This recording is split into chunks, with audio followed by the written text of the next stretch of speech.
Nəqliyyat vasitəsindən istifadə edilməsinə dair etibarnamənin təsdiqi ilə bağlı istənilən asar xidmət mərkəzinə müraciət oluna bilər.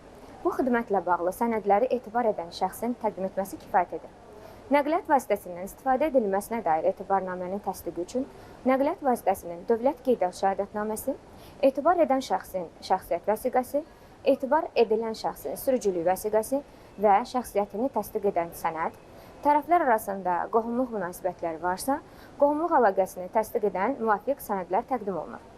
Nəqliyyat vasitəsi icbari sığortalı olmalıdır. Qohumluq münasibətlərini təsdiq edən sənədlərə dair məlumatlar elektron notariat informasiya sistemində əks olunduğu halda bu sənədin təqdim edilməsinə ehtiyac olmur. Etibarnamə ərə, arvada, uşaqlara, valideynlərə, babaya, nənəyə, nəvəyə, bacıya, qardaşa verilərsə, dövlət rüsumu 10 manat, xidmətə görə tutulan haqq 1 manat 50 qəpik təşkil edir. Qeyd edək ki, güzəşt mülkiyyətçi ilə etibar olunan şəxs yaxın qohum olduqda tətbiq olunur. Etibarnamə digər vətəndaşlara və hüquqi şəxslərə verilərsə, dövlət rüsumu 15 manat, xidmətə görə tutulan haqq 2 manat 25 qəpik təşkil edir.